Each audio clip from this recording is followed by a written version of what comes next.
Nazi Party and how he basically was the cause of World War II. Now, in the third segment, I told you that I talk about Joseph Stalin and Mussolini. Now, let's start with Stalin.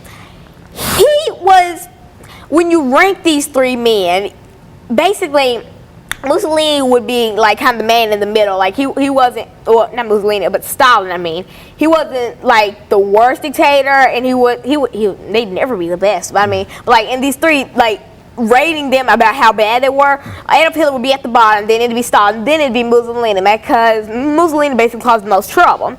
Now Stalin, he's basically the same as Adolf Hitler, but in a different form, had a different mindset, and so many other things wrong with him. Now, Joseph Stalin actually grew up a fighter. Like in his, when he was a teenager, he had a history of being reckless, and he used to bully children, and even in church, he'd make children cry. He'd pinch them just for the fun of it. And he actually got kicked out of the school for stabbing somebody. And then the next school he went to, he also stabbed somebody. And then he openly admitted to stabbing his girlfriend in the arm. And these other people, he stabbed them in the hand. I mean, think of how painful that must be. And then he openly admitted that he stabbed his girlfriend in the arm. So he grew up a violent youth and then grew up to be an even more violent person. So those are some of the fun facts that I learned about Joseph Stalin over the weekend. And now let's get into the real stuff. Now we talk. So what's when you talk about European dictators? If you're also just tuning in, a dictator is basically like a ruler, a person that controls everything, the government, the police, the court. He controls everything, and then dictator also took away something from citizens, three things from citizens: the 13th, 14th, and 15th Amendment, the right to vote, the right to be free, and the right to be a citizen. They had no rights. It's basically like how African Americans were in segregation, but much, much, much, much, much worse. Because, I mean, when African Americans, they were beaten to death, and I mean, the Caucasian community didn't really care. I mean, because that's what they thought should happen to us. But back in Joseph Stalin's time, I mean, it was so much worse. They put them in concentration camps. They torture them, behead them, kill them, shoot them, slaughter them. They do so much to these people, all because of what? Because they were Jewish? They didn't do anything to you, but because they're Jewish and you don't think they deserve to be on this earth, they don't get to live. I mean, who are you to say that somebody doesn't get to live or does get to live? I mean, what? And so, yeah, it's kind of a comparison. Like, blacks in segregation is almost how Jewish people were to the Holocaust and World War II, and all these dictators taking away their 13th, 14th, and 15th Amendments. And now Mussolini. This man was a bad person. I mean, and he was a dictator, and he was just like Adolf Hitler and Stalin, but everything that they did, multiply that, he killed tens of millions of people.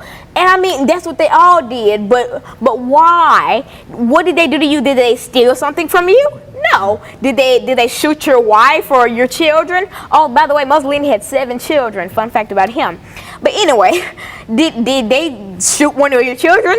No. Did they try to steal one of your children? No. What did they do to you for you to kill tens of millions of your own people? You're supposed to be the guardian of these people, but you are just some evil being that decides you're going to kill them because they're not like you and because they don't want to follow you.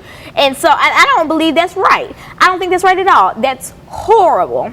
And it really hurts me to see all these people getting killed for no reason. I mean, why? And Lana, I think one thing that certainly deserves to be talked about and pointed out here is that while we talk about these three dictators, you certainly want the audience to know that wherever you look throughout all of the continents, that you're going to find similar kinds of individuals. And these are some individuals we just wanted to identify as European dictators during the Second World War. We could have, I think you understand, could have gone to Africa. You've talked about dictatorships in Africa, in South America, and et cetera, and et cetera. So we don't want to leave the impression that dictators only exist happen in Austria or Europe. everywhere. It's basically, it's bullying, basically. I mean, bullying is, if I just kicked you right now, that would be bullying, because I'm putting my hands on somebody else. If they didn't ask you to put your hands on them, then don't put your hands on them. I mean, killing is a type of bullying, and it happens everywhere. Being made to work in farms, bullying, you beating them, whipping them like the slaves were treated, bullying. And it's a matter of how big it is or how small it is. Small, getting pushed down in the hallway, that's kind of medium.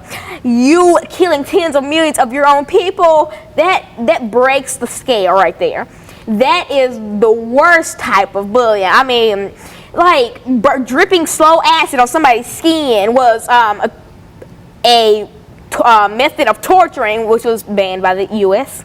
But anyway, that's something that they used back in that kind of era. And so that's a type of bullying. You killing them and doing all this to them because what? Because they're Jewish, or because they're black, or because they're not like you. Well, Lana, look, in terms of all of this, these dictators that we've identified in Europe, and as well as the rest of the dictators all over the world, what are some of the things that you can tell people of your age this morning in terms of how they have to react and how they have to act to one another, so that not only they might understand more about these individuals, but also be able to have a better attitude toward one another and toward parents and their relatives and etc. Every school you go to, I mean, you can't just say this school doesn't have bullying. I mean, you may not know it, but every school has bullying. Every class has bullying.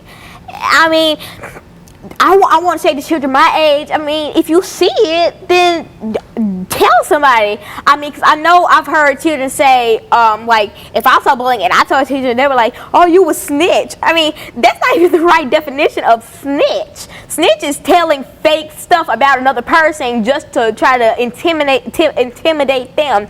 That's not being a snitch or being a tattletale or whatever. That is being truthful. That's being a good-hearted person. So that's why I want to tell children my age, because they're being influenced by all this music and all these people that tell them, oh, don't be a snitch. Snitches get stitches or whatever. That meaning snitches get cut for telling or whatever.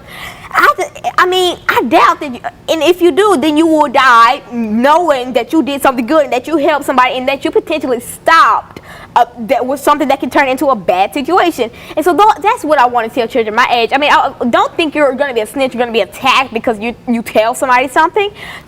Tell a teacher if you see something. I mean, because that's the best thing you can do. And so, in a real sense, you think that all the bullying that we talk about, the dictators, in other words, dictators, I think you've already indicated in reference to Joseph Stalin that dictators can start from what? Bullies. I know, because Joseph Stalin, he started out as a bad kid, a bully, a person who liked to stab people, and he grew up to be a complete monster, a person who killed tens of millions of people for no reason, just for enjoying, just to see them die. He enjoyed that. And if you see any picture of Stalin, you can see him smiling while all this destruction is going right in his country. Well, one of the great things I think that we also didn't indicate is that there were also, during the Second World War, individuals who were leaders of the democracy, the democratic. And I think while you mentioned all of these evil individuals, you forgot to mention the fact that Franklin Delano Roosevelt tried to save these people. He tried as hard as he could to save many people, and that's a hero right there. That's a person who wanted to save people instead of kill people. So he's the exact opposite of all these other people. He was a good-hearted person, and I just want to give a thanks to Franklin D. Roosevelt for trying his hardest to save people. Very good. And of course, Lana, let me thank you for coming by and giving us that information. And let me encourage our audience to tune in again next week for another informative edition of Comments. Thank you and good morning.